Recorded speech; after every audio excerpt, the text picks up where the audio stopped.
안녕하세요. 오늘은 제가 이제 대학원에 입학하기 전에 이제 대학원 입학을 하려면 이제 면접을 봐야 되잖아요. 그래가지고 이 대학원 면접에 예상 질문 같은 게 나오잖아요. 그래서 우리가 대학원에서 이제 배웠던 그런 지식들을 바탕으로 하겠죠. 저는 이제 화학공학과 대학원을 졸업을 했고요.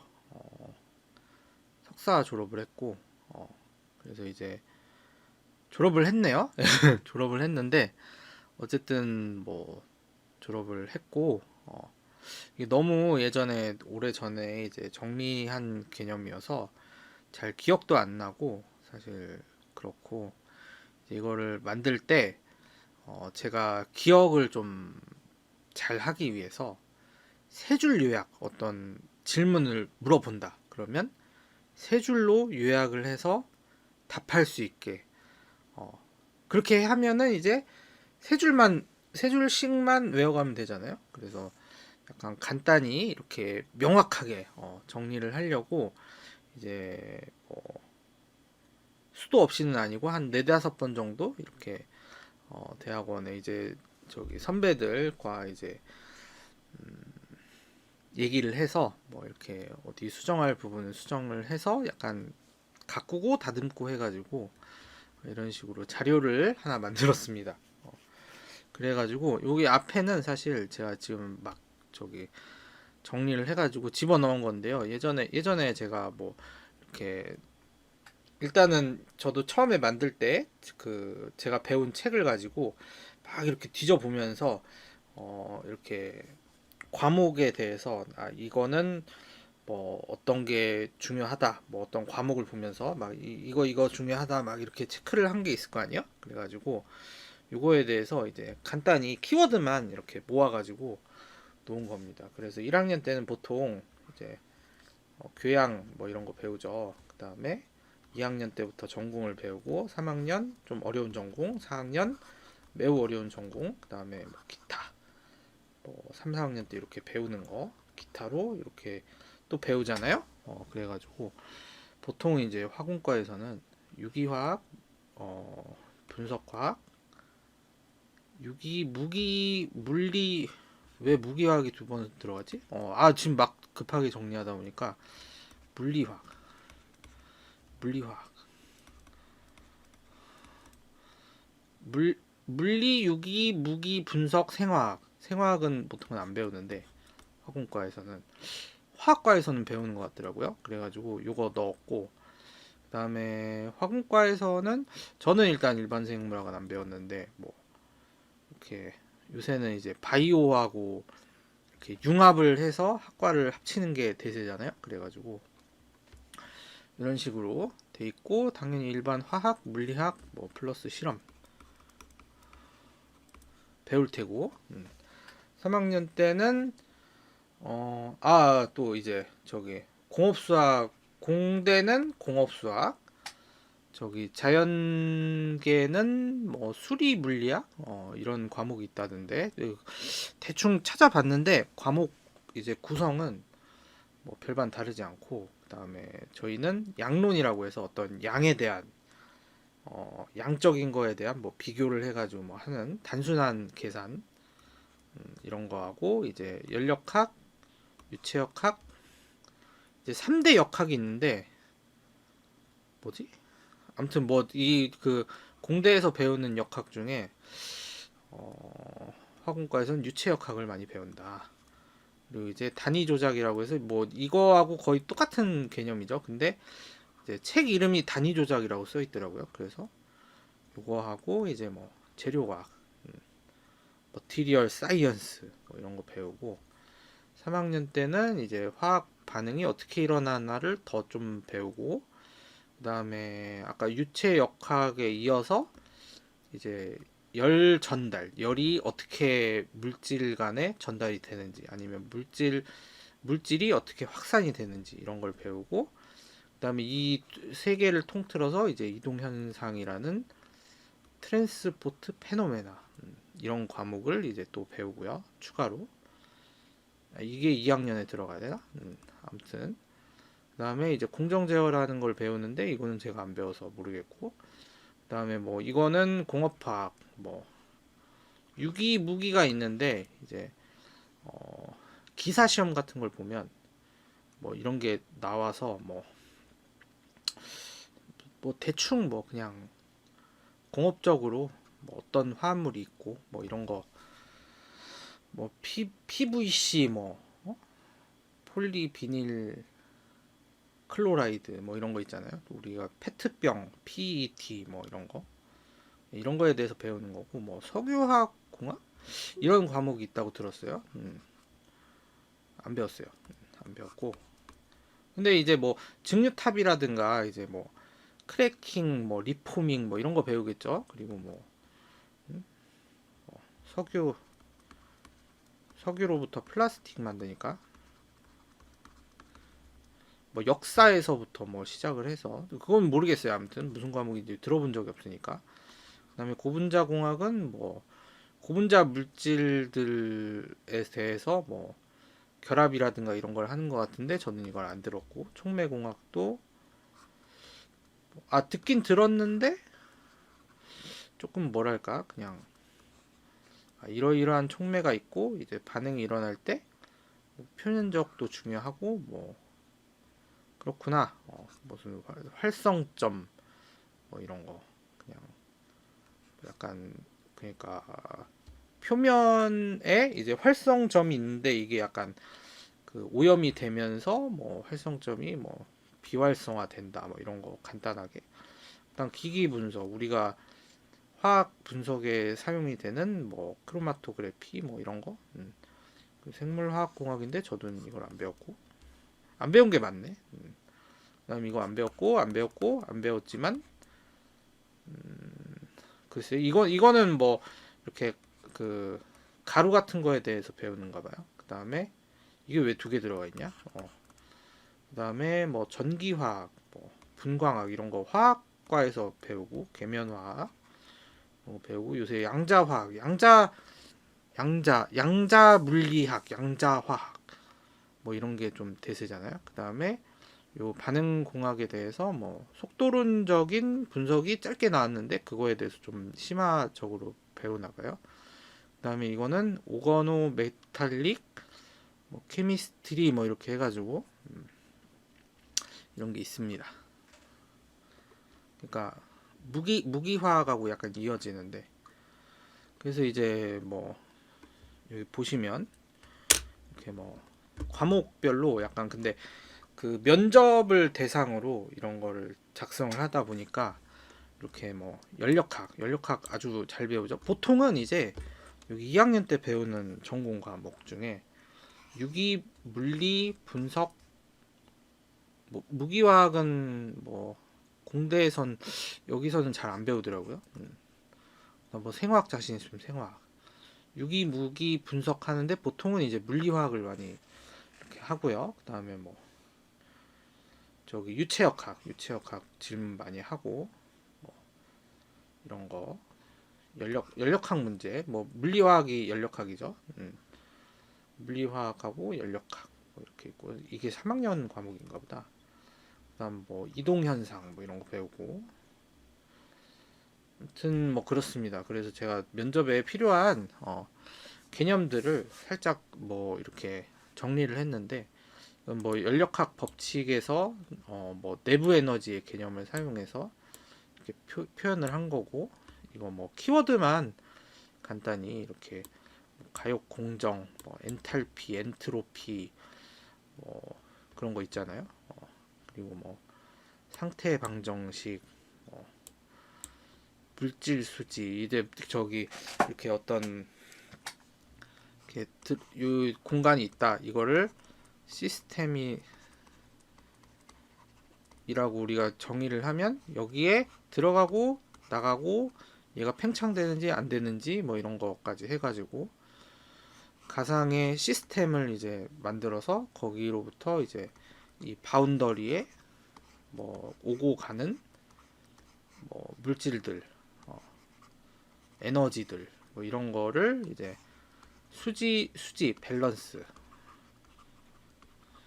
나타내서 출입을 이제 기록을 해서 여기가 에너지가 추가가 되었는지 증감을 이제 확인을 할 수 있는 게 에너지 수치겠죠. 그 다음에 상태 방정식은 PV는 nRT인데 이게 이상기체 상태 방정식이죠. 이거를 뭐 P항에서 뭐 특정 이제 뭐 온도라든가 압력이라든가 그런 거에 따라 이제 뭐 변하는 그런 게 있는데, 그걸 이제 뭐 비리얼 계수 뭐 아니면 무슨 계수 뭐 이런 계수가 엄청 많은데, 뭐 이건 왜 썼는지 모르겠다. 아무튼 근데 뭐 이런 계수에 의해서 이제 이상기체 상태 방정식이 뭐 보정된다. 뭐 연력학 2법칙, 뭐 열기관, 뭐 아까 얘기했던 엔탈피, 엔트로피, 뭐 그리고 연력학적 상태 및 변수. 이거 사실 PV는 nRT부터 시작을 해가지고 여기서부터 시작을 한 거거든요. 이게 순서대로 외우는 건데, 이게 아마 엔탈피 이게 뭐지? 이게 엔트로피, 이게 내부 에너지, 이게 뭐지? 무슨 에너지더라? 헬름홀츠 에너지 뭐 이런 거 있었던 것 같은데, 이건가? 깁스 에너지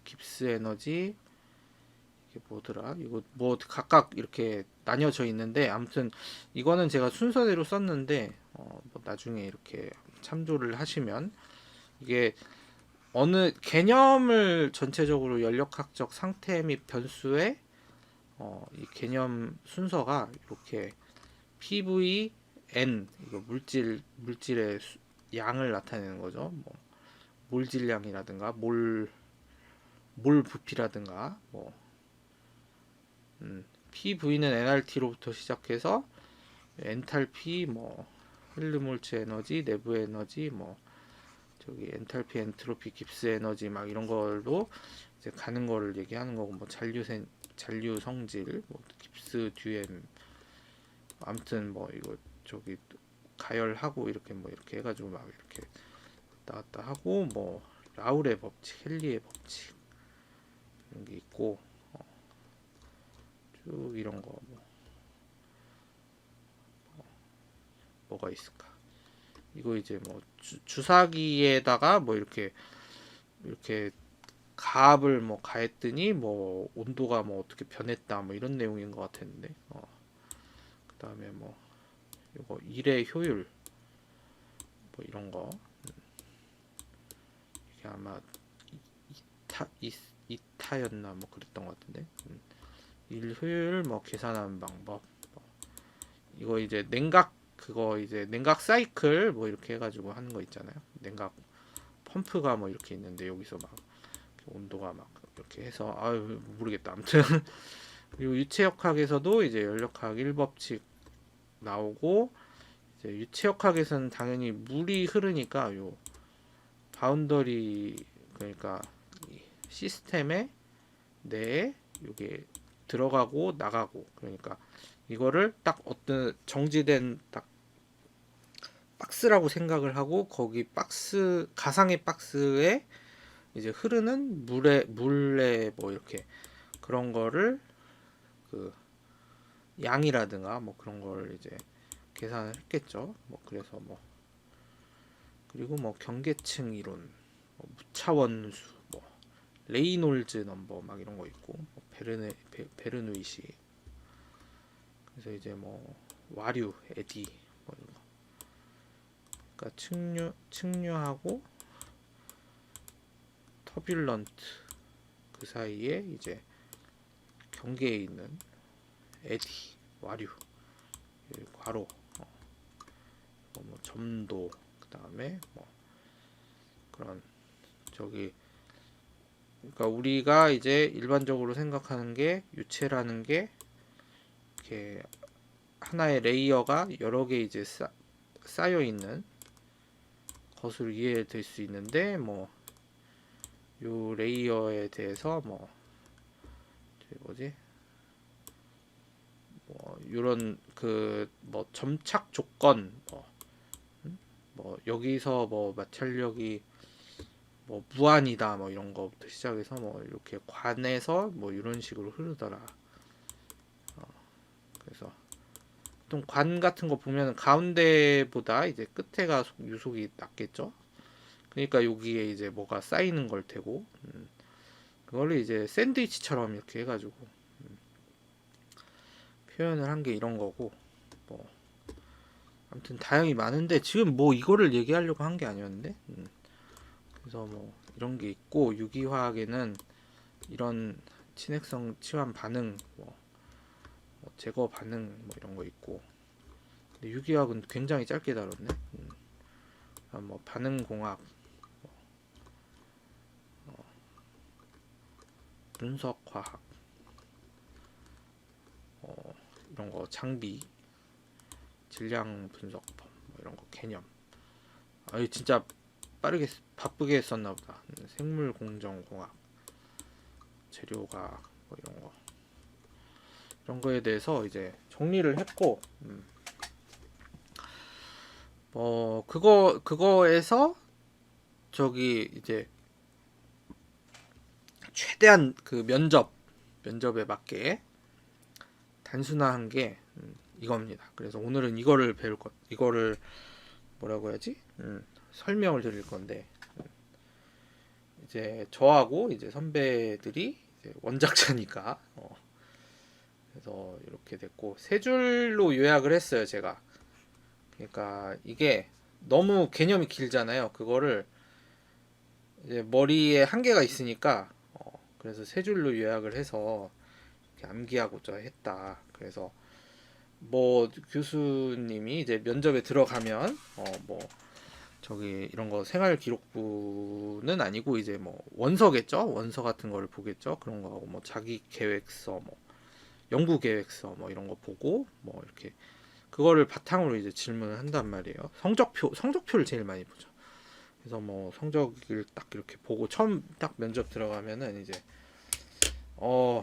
딱 이렇게 펼쳐봐.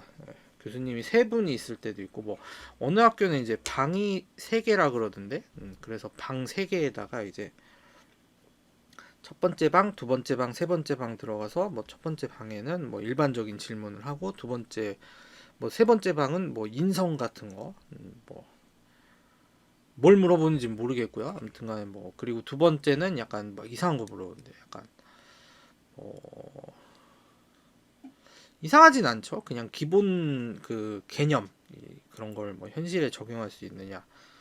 뭐 제 인터넷에서 쭉 이렇게 면접을 준비하면서 찾아봤던 걸로는 뭐 우유는 뭐 뭘로 되어 있느냐, 무엇 어떤 물질로 되어 있을까, 어떤 화합물로 되어 있을까, 뭐 그거에 대해서 이제 우유는 보통 지방이라고 생각을 하는데, 그거는 이제 거기 블로그 같은 데서 읽었으니까 뭐 그런 거를 이제 생각을 하는데 이제 교수님이 약간 그런 걸로 물어봤대요. 그래서 저기 뭐지? 인간은 몸이 구성 요소가 뭐 어떻게 됩니까? 그랬더니 물이 80%로 이루어져 있다고 하잖아요. 그러면 이제 우유도 어쨌든 소의 체액이니까, 체액이라고 하면 좀 이상하긴 한데 아무튼 뭐 소 그러니까 동물 유래 성분이니까 물이 많이 포함이 돼 있겠죠. 뭐 그런 거부터 시작해서 뭐 다양하게 물어본다고 합니다. 저는 이제 그렇게 방 세 개 그렇게 들어가서 하진 않고 그냥 방 하나만 딱 들어가가지고 뭐 면접하고 뭐 질문 같은 거 있으면 보통은 이제 자신 있는 과목이 뭐냐 뭐 이렇게 물어보면은 뭐 일반적으로는 이제 뭐 물리화학이나 연력학을 이제 그 화공과에서는 많이 배웠을 테니까 뭐 그렇게 얘기하겠죠. 그러면 뭐 아니면 유체역학이다 그러면은 뭐 그동안에 배웠던 거에 대해서 얘기를 할 테고, 일단 그래서 여기 연력학 제1법칙 연력학이죠. 그래서 연력학 제1법칙은 단순히 얘기해서 에너지 보존 법칙이고요. 그래서 여기 일하고 열, 그러니까 여기 아까 얘기했던 바운더리 시스템, 여기에 이제 출입하는 매스와 에너지, 이 안에 열과 일의 여기 안에 한 일의 양이 그 내부 에너지의 변화와 같다. 요 개 시스템 닫힌 개에서. 왜냐하면 열린 개 닫힌 개 고립계가 있지만 고립계는 에너지 물질을 출입을 못하고 저기 열린 개에서는 물질이나 에너지가 자유롭게 출입을 할 수 있기 때문에 이제 보존이 안 되는 거죠. 그렇기 때문에 이제 뭐 보존 법칙이다. 그 다음에 이걸 수식으로 표현을 하면 여기 내부 에너지는 여기 열 마이너스 1. 그래서 이 해준 1의 양은 그 이제 마이너스로 표시를 한다. 뭐 이렇게까지. 열은 Q 저기 에너지 열 에너지로 표현을 하고 가해준 열 에너지에 가해준 걔가 흡수한 일하고 이제 걔가 한 일의 차이. 그렇게 이제 그래서 마이너스 부호라는 거를 잘 이제 기억을 해야 되고 이제 연력학 2법칙 제2법칙인데 이제 전체를 이제 그 1로 바꾸는 것은 불가능하다. 그러니까 열 기관 같은 경우 보통 뭐 차 같은 경우에 뭐 이제 열을 열을 1로 바꾸려면 이제 터빈 에너지를 돌리거나 뭐 이런 걸로 할 거 아니에요. 그러면 그게 뭐 괜찮은 기관은 한 뭐 40까지. 그러니까 우리 인간 같은 경우에는 40 정도까지라고 알고 있는데 고등학교 생물 시간 때 한번 배우긴 했는데 정확히는 기억이 안 나는데 아무튼 이렇게 100%로 바꾸는 건 불가능하다. 그래서 0.4, 뭐 0.2, 뭐 요 정도. 그리고 이제 잠깐만 연력학 영법칙 왜 없냐? 여기 있다.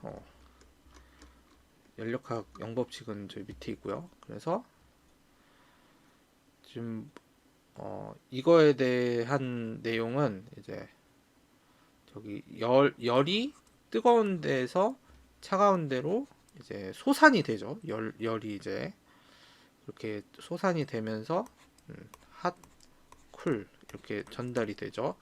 근데 뜨거운 데에서 차가운 데로 열이 전달이 된다고 생각은 할 수가 없어요. 우리가 이제 식혀주는 거지. 그래서 에너지가 이제 분산이 되는 거죠. 이렇게 되는 거지. 매우 차가운 거를 뜨거운 거에다 댔다. 그거는 이제 그러니까 차가운 것이 뜨거운 것으로 방향으로 열이 전달이 되는 게 아니라 뭐라고 설명해야지? 뜨거운 것이 차가운 것을 만나서 열을 전달을 해주면서 이제 열의 온도값. 그러니까 온도라고 지금 설명을 하면 안 되는데 왜냐면 영법칙이 안 나왔기 때문에 이 값이 내려가게 되는 거죠. 내려가서 이제 영법칙에서 나오는 평형에 도달을 하는 거죠. 그래서 아무튼 이게 이제 가역 과정이라고 하면 이제 우리가 그 열을 발산을 했던 걸 다시 주워 담을 수 없다. 뭐 이런 내용인 것 같고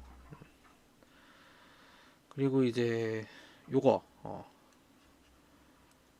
절대 영도에서는 모든 일은 열로 전환된대요. 근데 이제 요게 절대 영도라는 게 아이디얼 한 값이라서 뭐 273.15 K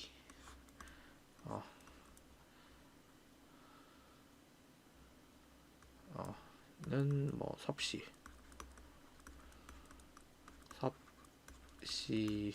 몇 도지? 몇 도인지 모르겠는데 아무튼 상온에 가까울 거예요. 그래서 뭐 0켈빈 여기 대문자 쓰는 그렇죠. 그래서 요거 3법칙.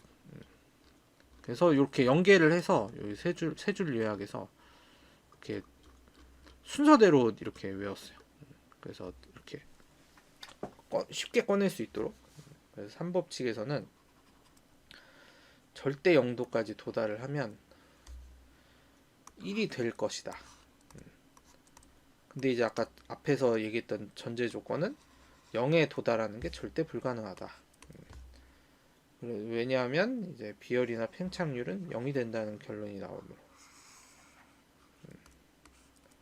그러니까 어떤 거에 가열을 해줬을 때 뭐 비열, 뭐 모든 물질은 이제 그 열을 함유하고 있으려는 그 정도가 있을 거 아니에요. 그걸 이제 비열이라고 하거든요. 우리 몸도 이제 뭐 비열이 있을 거고. 그러니까 예를 들면은 나를 냄비에 넣고 뭐 가스레인지에 넣고 끓였어요.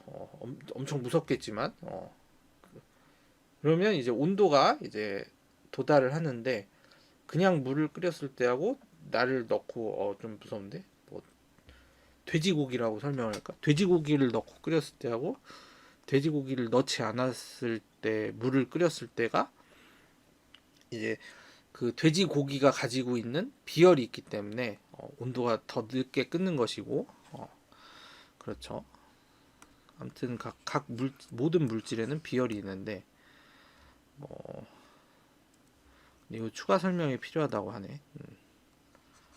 뭐 팽창률, 예를 들어서 뭐 이렇게 우리가 항상 생각을 했던 건 이제 피 저기 PV는 nRT잖아요. 그러니까 어쨌든 온도가 증가를 하면은 뭐 내부 부피가 늘어나겠죠. 풍선 같은 거에 이제 가열을 하면 이제 풍선이 팽창을 하겠죠. 뭐 그 내용인 것 같고. 근데 이 팽창하는 비율이 뭐 0이 된다는 결론이 나온다. 근데 이거는 추가 설명이 필요하다. 이렇게 됐다. 그래서 절대 온도 0도에서 엔트로피 값은 상수가 된다. 뭐 이렇게 외웠고, 뭐 엔트로피 개념에 대해서 뭐 이렇게 설명을 합니다. 영법칙은 연력학 영법칙. 예를 들면은 약간 이런 느낌이라고 보면 됩니다. 자, A, B, C예요. 이렇게 있어요. 목욕탕이 이렇게 있다고 봅시다. 그러면 이렇게 물을 이렇게 나눠놨단 말이죠. 그래서 물을 여기 뭐 온탕, 냉탕, 온탕, 열탕. 매우 뜨겁고 A, B, C겠죠. 온도 순서는. 근데 이제 예를 들어서 A하고 B 사이에 이제 원래는 단열재 같은 걸로 이제 했는데 얘네들끼리 에너지의 출입이 가능해져요. 그러니까 우리는 이제 이제 단열재 같은 거를 넣어서 보온도 하고 그러잖아요. 그렇듯이 이제 뭐 A하고 B 사이에, 냉탕과 온탕 사이에 벽이 있어서 그 사이에 이제 완충 온도를 이제 서로 전달해주지 못하는, 아예 그냥 떨어뜨려 놓기도 하죠. 그래서 뭐 이렇게 됐다고 합시다. 그러면 에너지 출입이 가능해지면 언젠가는 A하고 B가 온도가 같아질 거예요. 이것을 이제 열적 평형 상태라고 하거든요. 그리고 만약에 A하고 C가 온도가 같고 B하고 C가 온도가 같아요. 그러면 A, B, C가 온도가 다 같은 거죠. 이런 내용을 이제 설명을 한 겁니다. 그래서 이제 온도라는 개념이 나오는데, 예를 들어서 우리가 이제 이거를 얘하고 온도가 같다라는 걸 표현을 하기 위해서 이제 그 수은은 요새 안 쓰는데, 아무튼 알코올을 유리에 넣은 거기다가 이제 이렇게 꽂아서 그 알코올이라는 액체가 팽창하는 부피에 따라서 이 열적으로 그 동일하다라는 걸 표현을 할 수 있죠. 뭐 요새는 적외선 같은 것도 쓰고 뭐 그렇게 하지만 아무튼 이렇습니다.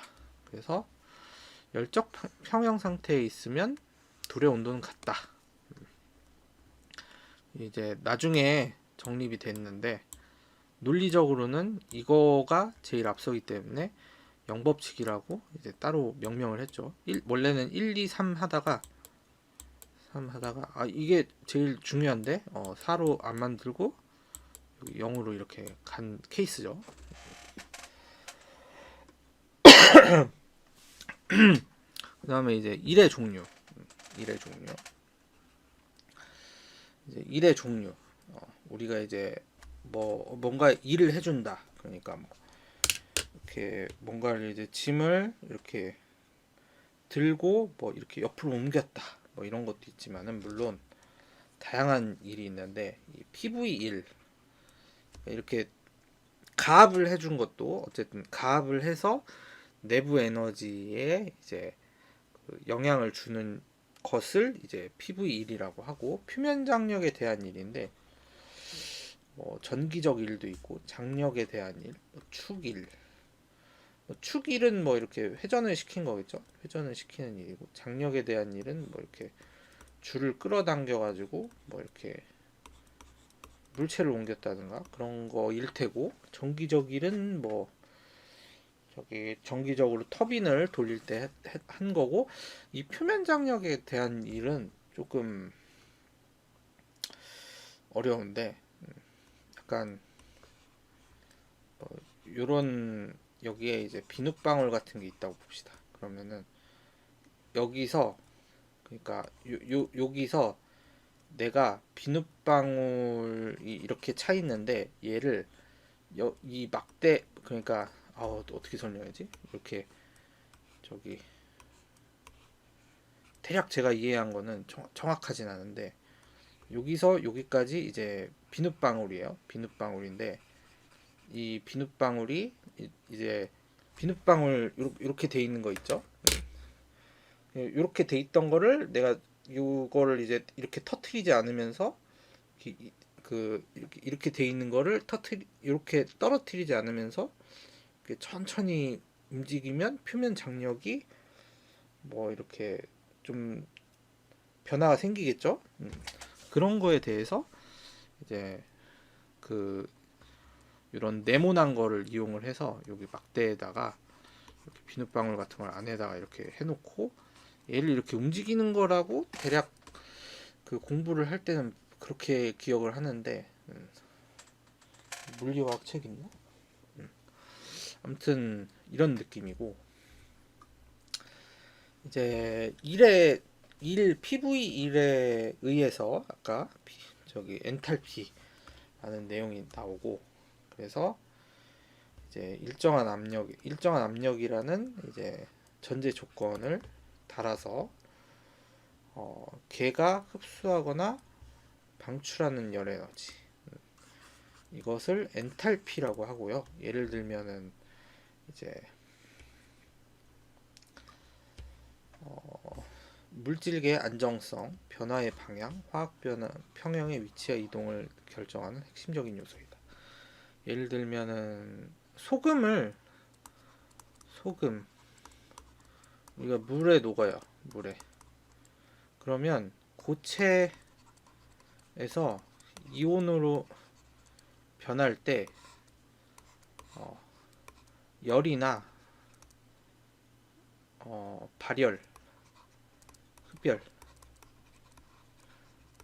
이 둘 중에 하나가 일어나요. 그래서 예를 들면은 뭐 NaOH 이 물질의 상태가 변화함에 따라서 그 NaOH를 그 이제 실험을 해보면 알겠지만 물에 넣으면 뜨거워지죠. 갑자기 뜨거워지고 이렇게 그렇게 뜨거워지니까 이제 그만큼 이제 열을 발산을 하는 거죠. 그 다음에 이제 열적 평형이 이루어지면은 이제 온도가 동일해지는 거죠. 그래서 여기 이 엔탈피 에너지, 그러니까 개에서 이제 방출한다. 흡수하는 거는 이제 상온 기준으로 뭐 이렇게 흡열 작용이 있어서 갑자기 이제 물에 넣었더니 차가워진다. 제가 대표적으로 겪은 게 뭐였지? 이름이 기억이 안 나는데 그 NH4CL NH4CL 맞나? 잠깐만. 정확히 기억은 안 나는데 이건 것 같은데 NH4CL 탄산칼슘도 CaCl2 이거 발열 이게 NH4CL이 흡열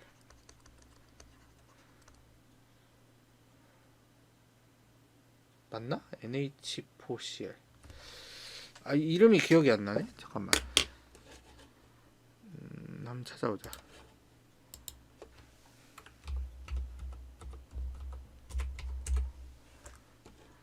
염화암모늄. 염화암모늄 맞다.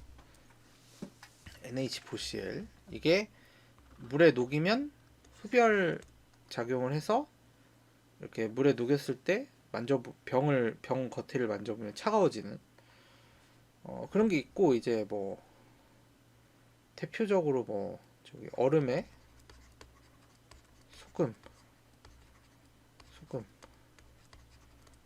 넣으면 이거는 좀 다른 개념이긴 한데 아무튼 온도가 이제 변하죠.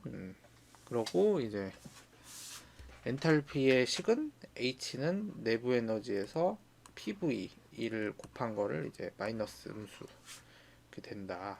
깁스 에너지 왜 수정해야 된다고 돼 있지? 그래서 이제 개에서 뽑아낼 수 있는 유용한 에너지를 깁스 자유 에너지라고 하는데 이제 내부 에너지하고 뭐 열량하고 관계가 있다. 그래서 요거 왜 식이 없지? H는 T 마이너스 뭐 이런 저기 식이 있어요. 그래가지고 사용할 수 있는 에너지의 최대값이다. 뭐 이것도 다 저기 수정해야 된대. 이거는 뭐 걔가 뽑아낼 수 있는 유용한 에너지를 자유 에너지라고 하는데 이게 이제 저거 뭐지? 방향성? 이게 방향성을 나타내는 건가? 깁스 프리 에너지가 방향성이었나? 이게 아마 가역적이면 뭐 플러스 마이너스 뭐 이런 게 있을 거예요. 저도 이거를 공부한 지가 언제 공부했지? 거의 7, 8년 넘었으니까 마지막으로 배우고 나서 한 6년? 6년 정도 아니 6년 지났나? 6년 정도 지났으니까 기억이 안 나. 아무튼 이런 내용이 있다. 그래서 이런 내용이고 엔트로피 우리가 이제 엔트로피는 많이 들어보는 거죠. 그래서 엔트로피는 이제 보통은 이렇게 일로 전환되지 않고 뭐 남아 있다. 뭐 이렇게 남은 열 뭐 이렇게 표현을 하는데 우리가 이제 기억하기로는 뭐 무질서도 무질서도라고 하는데 이거는 이제 통계학적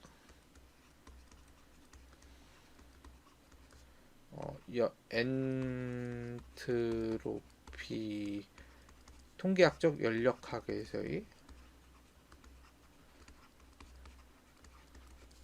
엔트로피 정의라고 이제 표현을 할 수 있고 실제로 면접에 가서 이 엔트로피는 뭔지 알고 있나요? 이렇게 물어봤다가 무질서도입니다. 그러면 이제 교수님한테 이제 그래서 요 개념을 쓰지 않고 이제 그 뭐 일로 전환되지 못하는 에너지, 그러니까 우리 존재는 하는데 사용은 할 수 없는 에너지라는 표현이 더 그 뭐지 좋아하시는 표현이라고 하더라고요. 아니면 이거를 이제 저기 통계학적 연력학에서의 엔트로피 정의를 이제 무슨 볼츠만인가? 그 사람이 정의를 내렸다는데 여기 처음부터 끝까지 다 설명을 하시면 되고, 우리는 그런 것까지 못하니까 이런 식으로 간단히 할 수 있다. 요거는 좀 더 찾아보셔야 될 것 같긴 해요.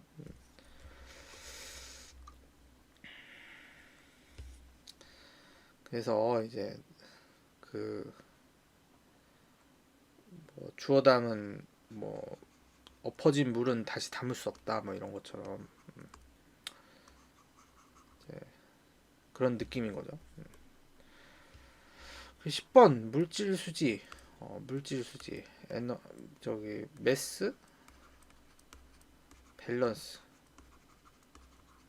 우리가 이제 밸런스라고 하면 뭐 수지라고 하는데 수지. 은행에서 뭐 잔고 뭐 이런 거 할 때 밸런스라고도 많이 쓴다고 하더라고요. 그래서 이렇게 되고, 뭐 수지는 물질 수지는 질량 보존의 법칙. 그러니까 이렇게 어떤 아까 개가 가장 중요하거든요. 이렇게 바운더리, 시스템, 서라운딩 이렇게 있잖아요. 시스템, 바운더리가 개를 구분하는 가상의 가상의 막이라고 해야 되나? 어, 그 이제 규정된 개와 외계 서라운딩을 구분해주는 이 바운더리. 그래서 요 물질 수지는 여기 안에 들어가서 이 질량 보존, 이제 이 예를 들어서 내가 이제 이런 이제 병이 있어요. 여기다 물을 담았다. 그러면은 뚜껑을 꽉 닫죠? 물을 담고 뚜껑을 꽉 닫았다. 그러면 이 안에 있는 물이 어디 가지 않죠?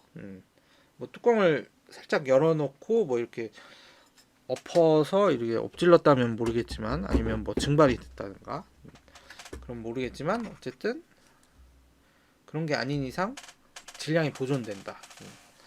이거를 법칙을 바탕으로 물질수지라는 개념을 만들었다고 하는데, 그래서 그 안에 들어가는 거하고 나가는 거 사이는 이제, 그러니까 뭐 이런 통이 있으면 예를 들어서 여기 안에 물을 부어요. 그러면 여기 구멍을 살짝 내. 그러면 여기에 시간당 축적되는 물이 있겠죠. 우리는 이제 이거를 질량 유량, 그러니까 부피가 아니라 유량, 시간당 증가하는 부피, 이런 거 개념에 대해서 생각을 해보면, 이 안으로 도입이 됐죠. 도입이 됐는데 여기 안에서 뭔가 생성이 돼. 근데 만약에 이렇게 뭐 떡을 만드는 공장이다. 공장에 기계를 이렇게 돌린다. 그러면 우리는 이제 실제 쌀을 쪄서 이제 부어 넣으면 밥은 이제 저기 뭐지? 이렇게 돼 있잖아요.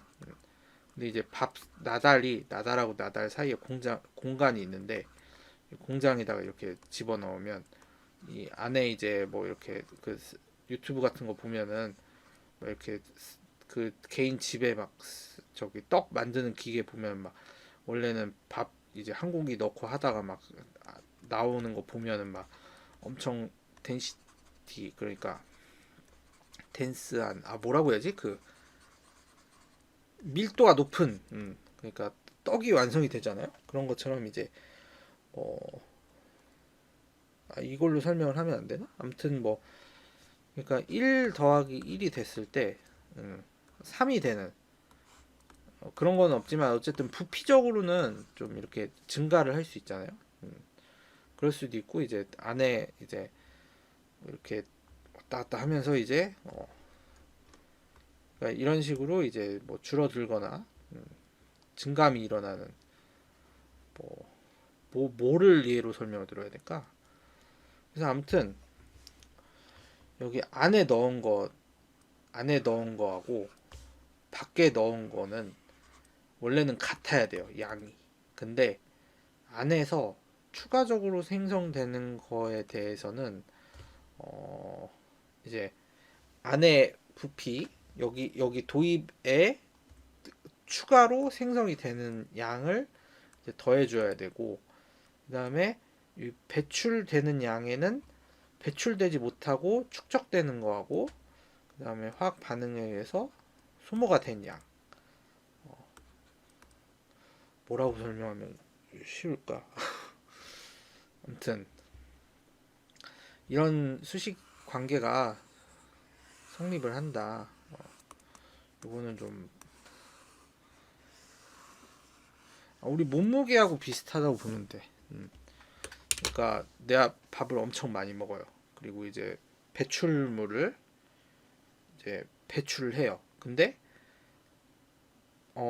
배출물은 뭐 일정하게 정해져 있어요. 근데 내 이제 먹는 건 엄청 많아. 그러면 이제 벌크업 살이 엄청 찌겠죠. 그런 느낌이라고 생각을 하시면 됩니다. 그리고 이제 안에서 이제 내가 저기 운동을 해서 이제 그 여기 에너지를 축적을 했다가 이제 소모가 되면서 이제 다이어트가 되는 거고 뭐 운동을 안 해서 이제 소모가 안 되면 축적만 되는 거고 그러면 이제 저기 그렇게 되는 거고 살이 찌는 거죠. 예. 그리고 이제 뭐 이원 반응 이거는 제가 유기화학에 대해서 조예가 없기 때문에 이렇게 간단히 정리를 해봤습니다. 제거 반응 이렇게 원자 중 일부가 빠져나가 새로운 분자가 형성된다. 뭐 친핵성 치환 반응은 뭐 작용기가 다른 작용기로 교체되는 반응이다. 뭐 그래서 E1, E2 반응, 뭐 SN1, SN2 반응, 뭐 이래서 어디 분자에 뭐 전자가 어디를 뭐 공격을 해서 뭐 이런 거 있는데 이걸 필수적으로 배워야 된다 그러더라고요. 우리 저 학부 때는 그냥 대충 넘어갔는데, 아무튼 거의 다 끝났어. 왜 거의 다 끝났지? 거의 다 끝났다.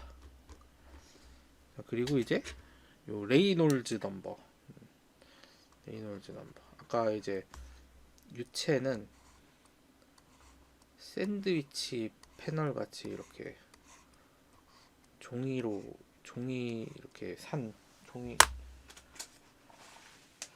이렇게 돼 있으면 여기서 여기를 내가 이렇게 밀면 아이고 여기를 밀면 이렇게 단계적으로 이렇게 종이가 이렇게 딸려 나오죠. 여기도 종이가 있고 여기도 종이가 있는 것처럼 보이지만 실제로는 얘가 약간 밀려서 이렇게 되는 거하고 똑같죠. 이게 이제 뭐 관성에 의한 힘이 이게 미는 힘이고 점성에 의한 힘이 여기 벽에 이제 붙어가지고 그러니까 관 내벽에 여기 붙어서 정지하려는 힘하고 여기 가운데는 이제 플로우가 흐르는 거겠죠. 이 힘에 대한 B가 이제 레이놀즈 넘버인데 이 측류인지 난류인지를 예측할 때 사용을 할 수 있고 이 레이놀즈 넘버가 뭐 D 로 V 분의 뭐였지? 뮤였나? 점도를 이게 동점도 동점도인가? 그러니까 동점도가 있고 그냥 모르겠다. 아무튼 이 D 로 V 분의 점도 뭐 부피인가? 벨로시티인가? 이거는 물체의 밀도. 이거는 모르겠네. 아, 뭐였지? 잠깐만. dx 뮤 dx분의 dy가 점도.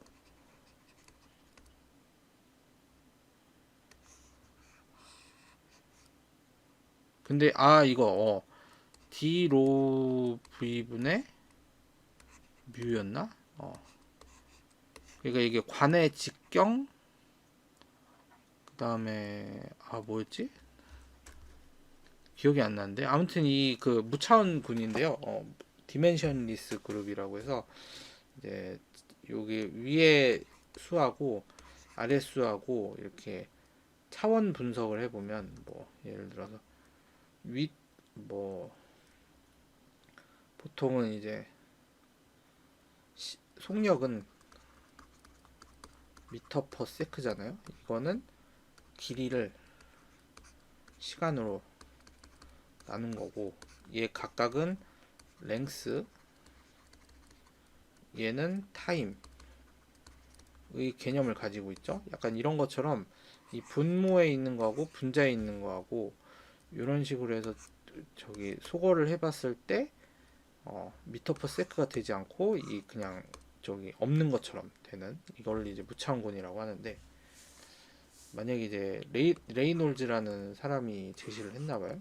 아닌가? 아무튼 이 레이놀즈 넘버인데 2100보다 작으면 이제 와류가 생성이 안 되고 2100부터 400 사이에는 에디나 와류가 생성이 된다. 그러니까 약간 이제 이제 물에 잉크를 타보면 잉크를 타고 뭐 이렇게 엄청 이렇게 긴 관이 있는데 여기다가 이제 뭐 이렇게 투명한 부분을 이렇게 만들어 놓고 여기서 이제 잉크를 떨어뜨린 다음에 실제로도 이렇게 실험을 하거든요. 그 다음에 얘를 보면 이제 얘가 이렇게 쭉 그냥 흘러서 갑니다. 근데 만약에 얘 유속을 세게 한다든가 아니면 뭐 관의 직경을 뭐 다르게 한다든가 뭐 해가지고 하면은 얘네가 이렇게 가다가 이런 식으로 뭐 이런 식으로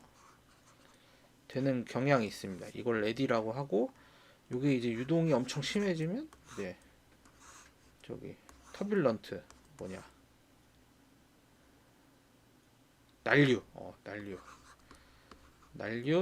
난류인데 이제 2100에서 4000까지는 전이 영역. 그래서 이 난류와 측류는 이제 그냥 이렇게 물이 있을 때 이렇게 흐르면 여기 잉크를 떨어뜨리면 그냥 그대로 이렇게 쭉 가는 성질이 있습니다. 그래서 이 성질에 따라서 이제 전이 영역. 근데 천이 영역이라고도 하고 전이 영역이라고도 하는데 뭔 차이인지 모르겠어요. 그래서 레이놀즈 넘버. 그다음에 이제 베르누이 방정식. 요거는 이제 일반 물리학 때 사용이 되는 건데, 저기 뭐지? 이거 저기 유체에 가해지는 일이 없을 때 이제 유체의 속도, 압력, 위치 에너지 사이의 관계. 뭐 속도항이 있고 속도항이 있고 압력항이 있고 위치 에너지 항이 있는데 이걸 종합해서 이제 이런 관이 있으면 뭐 이렇게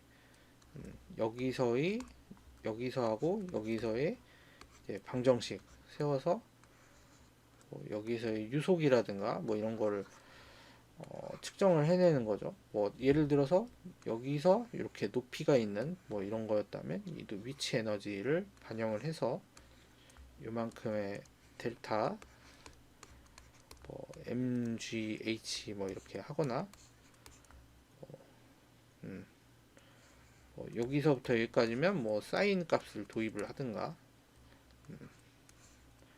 이런 식으로 약간 여기 끝점에서 끝점까지 이렇게 하는데 이 저기 뭐지?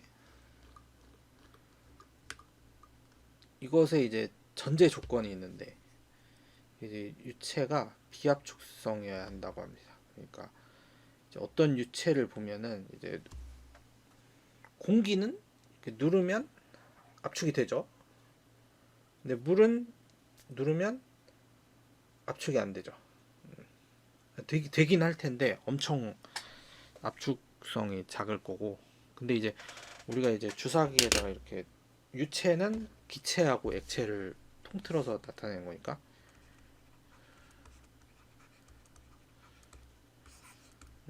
통틀어서 나타내는 거니까 그래서 이게 비압축성이어야 하는 그런 게 있고 점성력이라고 해서 이제 각 분자들 사이에 이제 뭐 인력이나 이런 거를 아예 그냥 무시를 하고 했을 때 계산이 잘 된다 그런 거고 뭐 모든 에너지의 합은 일정하다 뭐 결과적으로 에너지 보존 법칙 뭐 물질 보존의 법칙 아무튼 보존 법칙을 자연의 모든 그런 거는 이 법칙을 따르기 있기 때문에 그렇습니다. 자, 그래서 한 몇 개가 남았는데 몇 개 안 남았네. 그래서 아까 맨 앞에서 했던 거보다 그냥 제가 이제 연력학 이렇게 연력학을 주로 해가지고 한 거고 유기화학이라든가 뭐 그런 거는 사실 제가 이제 능력이 없어서 여기까지는 커버를 못하고 반응공학 아니면 제가 분석화 쪽에 대해서 좀 관심이 많아서 뭐 이런 거는 그냥 뭐 되고 저희는 이제 생명공학도 같이 배우기 때문에 뭐 화공과에도 이거 있는 과목이고요 실제로. 그래서 뭐 미카엘레스 멘텐식은 이게 소의 소모 속도 효소 활성화의 정도에 따른 저기 기질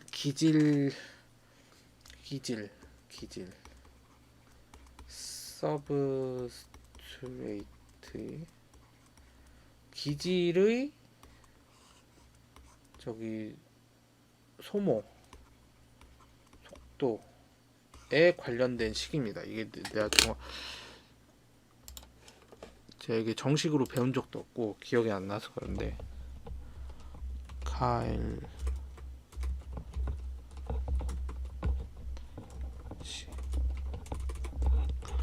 미카엘레스 멘텐식은 기질 농도에 따른 효소의 초기 반응 속도의 그래프를 대수적으로 나타내는 방법이다.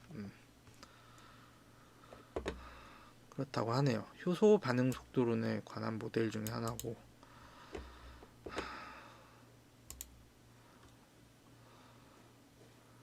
대충 옛날에 배웠었는데 뭐.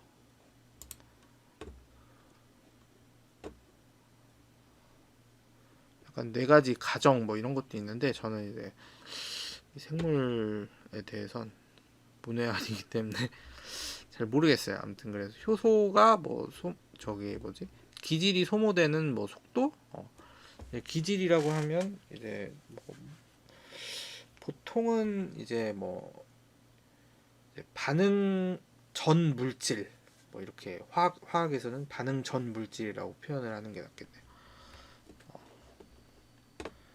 그래서 뭐 더 잘 하시는 분들은 잘 하실 수 있으니까 그래서 이런 게 있습니다.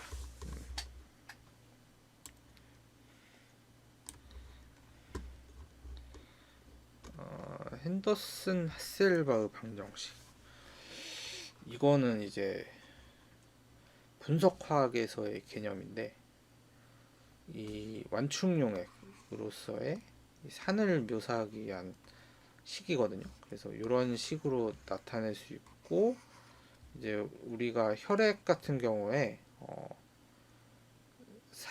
그러니까 pH가 일정하게 항상성을 나타내야 되잖아요. 그래가지고 이것에 대해서 이제 탄산을 측정을 할 때 그 pH에 대해서 항상성을 나타낸다는 것을 알고 뭐 이렇게 했나 봐요. 그래서 뭐 약한 산에 적용 가능하고, 그래서 산형에 대해서 염기성으로 나눈 것에 로그 값에 pK 값, A 값을 더해준 게 pH 값이다. 그래서 아마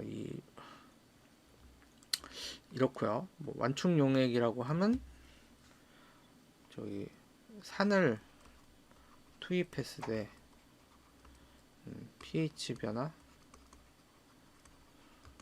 낮은 거. 예를 들면은 보통은 이제 산을 투입하면 염기로 얘기해야 되나?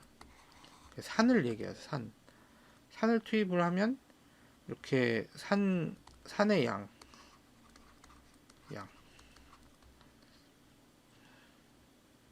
아니다 pH 산의 양. 지금 나 이거 가리고 있네. 지금 가린 적이 많은가? 뭐 그림 이렇게 내가 가리고 있다는 걸 사실을 몰랐는데, 아무튼 이 pH, 이 산의 양이 증가하면 pH가 줄어들겠죠. 근데 이게 일정한 게 아니라 어느 부분에서는 이렇게 일정하게 줄어들다가 이렇게 됐다가 이렇게 되는 이런 버퍼 구간이 있습니다. 모든 것에 그런 게 아니라요. 뭐 특정한 이제 물질에 대해서, 뭐 물질이 아니라 이제 뭐 보통은 믹스처에 대해서 이런 게 있습니다. 그래서 요거에 대해서는 뭐 미분을 해서 이 pH의 변화, 산의 양에 따라서 pH가 완만하게 되는 거를 이제 완충 용액이라고 하고요. 일반적으로는 이제 이렇게 슬로프에 비례해서 이렇게 떨어지는데, 살짝 어느 부분 뭐 아니면은 이렇게 우리 끓는 점 어는 점처럼 약간 이런 모양이 된다든가, 평행하겠죠. 그래프 여기 x축에 이런 게 있습니다. 그리고 이제 우리가 반응공학에서 배웠던 반응기를 마지막으로 세 줄 요약, 이 대학원 입학을 하기 위한 세 줄 요약, 이거 열심히 만들었는데 좀 더 있는데 아마 저기 다른 파일 찾아보면 있을 텐데, 그래서 그런 게 있는데, 아무튼 배치 리액터는 이렇게 병 같은 데서 이렇게 안에다 넣어서 반응이 일어난 다음에 그냥 바로 꺼내는 거. 그 다음에 MFR이 뭐더라? 믹스드 플로어 리액터인가? 그래서 이렇게 하면서 여기 들어가고 이렇게 나오고, 출구 농도가 반응기 내의 농도와 동일하다. 그러니까 여기 잘 섞여서 나온 게 요거 반응기 내 어디를 찍어봐도 그 믹스드 플로우 리액터는 아이디얼한 한 반응기이기 때문에 어디를 찍어봐도 이렇게 넣자마자 바로 반응이 일어나는 거. 근데 원래는 그렇지가 않죠. 뭐 이런 거를 보통 현실에서는 컨티뉴어스 연속 반응기 뭐 이렇게 부릅니다. 요 MFR이나 플러그 플로우 리액터 같은 경우에는 정말 아이디얼 한 반응기 대상으로 한 거고, 그 PFR은 이제 농도 구배가 없다. 그러니까 탄젠셜 플로우 이렇게 있으면 이렇게 안에 들어갑니다. 예를 들어서 여기에 따라서 여기하고 여기 지점이 농도가 여기로 갈수록 뭐 진해진다든가 그런 게 전혀 없는 거죠. 농도 30배.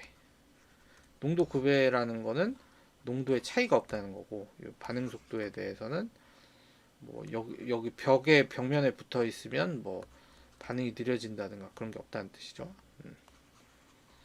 그리고 이제 높은 전환율을 보여 대량 고속 생산이 가능하다. 실제로 있는 반응인가 보네. 아이디어란다고 얘기를 했는데 근데 아무튼 이 농도 급여가 없을 수가 없고 당연히 그러니까 되게 아이디어라는 반응이죠. 이렇게 반응기 내에서도 어디서든 이제 데드 같은 게 있어. 그러니까 뭐 이렇게 반응기 모양을 좀 이상하게 만들어 아무리 이상하게 안 만들더라도 약간 어디 부분에는 농도가 다른 부분이 분명히 있을 거고 여기 바로 이제 부으면은 두 개가 동시에 부어지면은 뭐 여기는 농도가 진해졌다가 이제 농도가 불균일했다가 균일해지는 그런 구간이 있을 거 아니에요? 그런 느낌입니다. 그래서 오늘은 대학원에서 그 이제 면접을 볼 때 제가 이제 어떻게 공부를 했는가인데 이거는 아주 기본적인 것이고 이제 뭐 다른 데에서는 뭐 촉매 종류 뭐 이런 것도 물어보고 한다고 하는데 아무튼 제 1순위는 컨택 교수님과 이제 펀디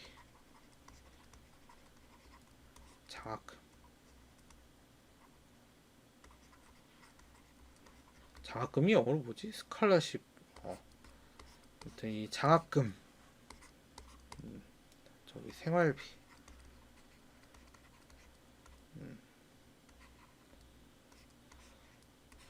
조금 과제를 하면서 이런 거를 주시기도 하니까 아무튼 교수님이 뽑아 주셔야지 되는 거고 2번은 뭐 이런 거 전공 성적 중요하다. 3번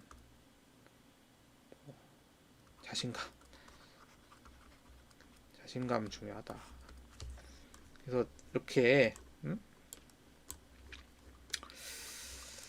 면접 봤을 때 저도 한번 떨어지고 그리고 이제 컨택을 안 해서 그런 것도 있고 아무튼 한번 떨어졌다가 됐는데 대학원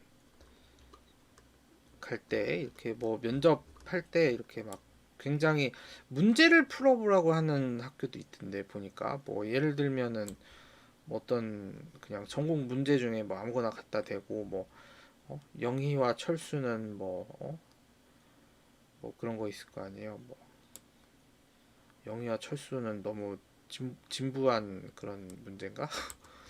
아무튼 약간 그런 전공 문제를 해서 뭐 내고 실제로 이렇게 계산을 하는 뭐 과정까지 이런 거 설명하라고 할 텐데 그렇지 않으면 그냥 일반적인 경우에는 이런 식으로 면접이 진행이 되고 과목은 어떤 과목을 들었는데 이런 거보다도 이제 연구 계획이